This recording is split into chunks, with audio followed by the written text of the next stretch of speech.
Welcome back to BLOCKTV. It's time now for Links in the Chain. When it comes to the ICO boom of late 2017, there is one company that continues to make headlines from that era. We're talking about the token Kin and their parent company, Kik, who, as we speak, are facing down a lawsuit from the US Securities and Exchange Commission. The latest shot fired when Kik released their scathing 130-page response to the SEC's allegations, which in no uncertain terms took the allegations to task. And I'm joined now in studio by Gadi Srebnik, blockchain team lead at Kin, to discuss the latest developments. Gadi, thanks so much for joining us. Yeah, hi. Great to be here. Now, over the recent months, Kik and Kin have been making headlines for what we could call the wrong reasons, I suppose you'd say. How has this affected the company overall, and specifically your positioning in the blockchain team as the head of the blockchain team? Yeah. So we've been making headlines because we are leading the fight, right? So right now there was the SEC complaint, right, against Kin, and we've decided to fight back. So we are doing that because the SEC we are feeling that it's bullying not only us but other projects as well, and they're blocking the companies from speaking up, right? We've seen that happen with different projects, and this is why we decided to stand up and said what we want to say. In the company level, people believe in the story, right? So in the company level, I am just as one as any other. So having the SEC complaint is challenging for the company, and the role, my role here will be to explain the team exactly our strategy, and people see the pain, people see the monetization pain that we are solving, and people believe in this solution, people believe in Kin, and this actually creates like a very strong sense of purpose for the team in this space. Okay, so I mean, let's get down to the details of it. The SEC believes that Kik's 2017 token sale violated security laws in the United States. Now, you've decided to fight back and fight back hard. Your 130-page response, retort, as it were, to the lawsuit allegations came out very strong. Why have you decided to sort of kick back so hard in this particular case?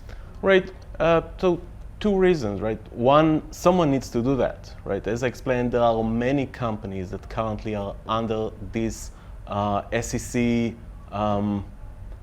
approach, right? It's not only us, and someone needs to lead it. And the second part, in our case, we totally understand the SEC approach as needed to regulate this environment, right? There are bad actors need to go out, and we must have regulations in order to proceed and in order to get to the mainstream.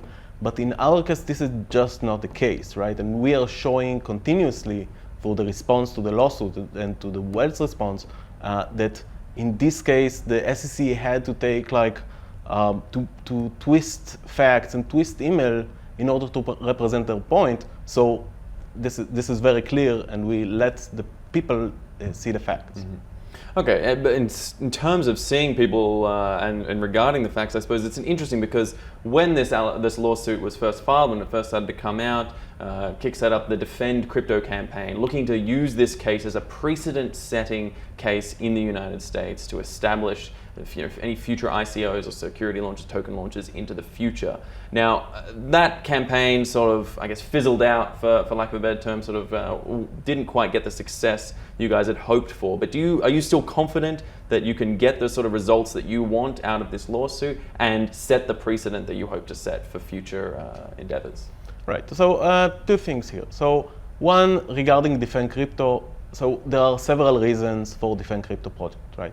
So one is just to be transparent. We want everyone to see that the SEC actions, and to make sure that it's all public as part of our public approach. Mm-hmm. The second one, it's to support other projects, right? So Defend Crypto is not just for Kik, it's not just for Kin. It's for all the other projects that doesn't have the resources that we have in order to protect themselves and stand up on the SEC. Regarding the lawsuit itself, so yes, I mean, I'm not a lawyer, I've never been in this situation before, but I know the case in details, right? I know what we did. I've been in the company for more than 2 years after we did the ICO, and I know the case, and I'm completely positive that the the court will rule in our favor.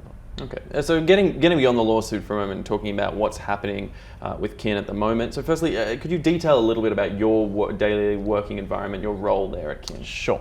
So what I'm doing is I'm the head of blockchain, and I'm also part of the management team.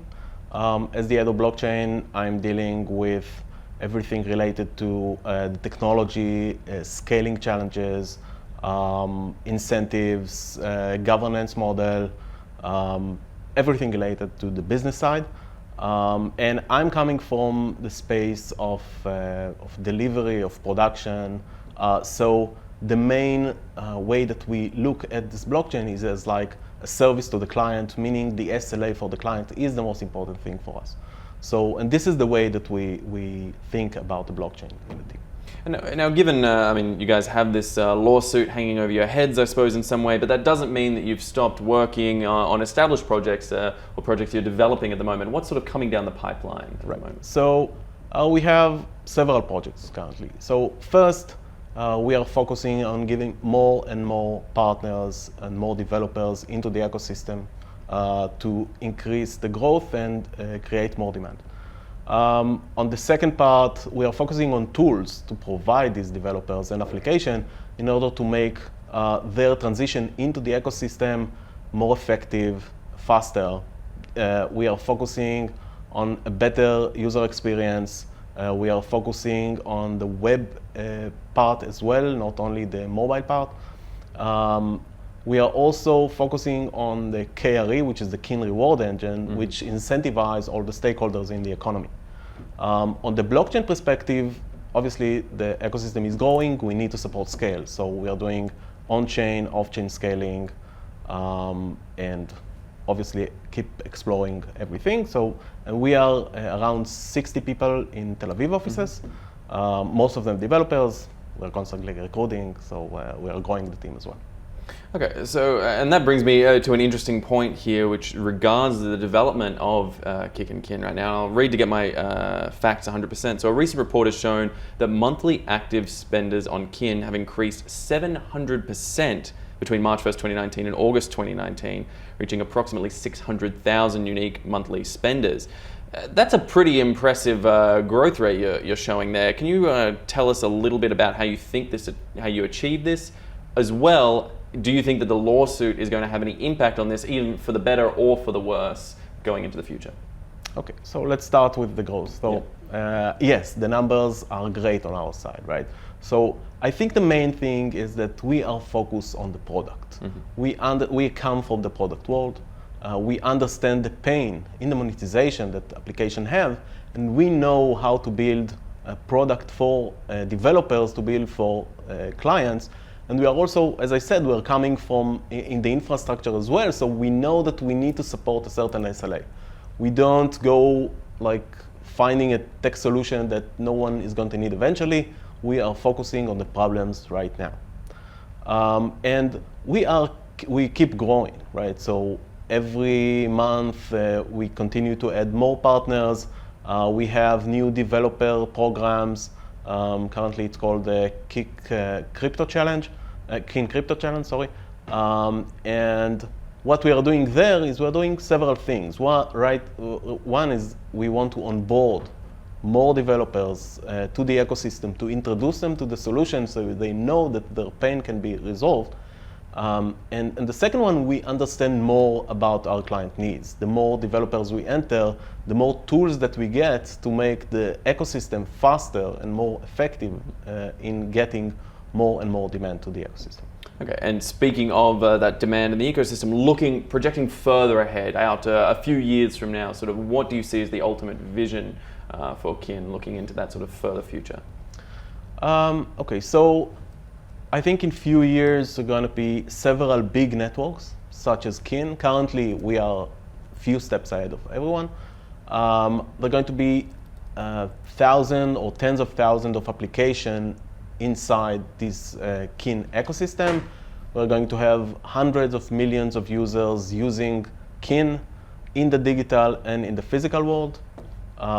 And this new economy is going to grow like in several magnitudes. And I want to sort of bring back to a key point here, though, as well. You're looking into the future, a noble vision. There is growth in spending users, but at the end of the day, if we talk just market cap and coin value, Kin has lost staggering amounts of its value since the ICO boom of 2017, since the whole market boom of 2017. Now, of course, many cryptocurrencies have in that period, but do you think that there is a foreseeable turnaround for Kin in terms of its actual market value? I couldn't say. This is a secondary market. This is not something that we have constant touch with. So I would say we are keep focusing on bringing more application, increasing the ecosystem, increasing the demand, and this is the things that we are constantly working on. So the market value loss is not something that you would say concerns you or you're focused on right now? Well, it is concerning, but it's not something that the inherent part of the blockchain team or the entire company is focusing on. Okay, all right. Gadi Srebnik, thank you so much for joining us on BLOCKTV and helping to break down some of these important issues and what's happening. We'll be following, obviously, the lawsuit closely, but also other developments from Kik and Kin closely. And in the meantime, thank you so much for joining us at BLOCKTV. Stay with us at blocktv.com for all the latest in news and information. I'm Asher Westrop Evans. Thanks for watching.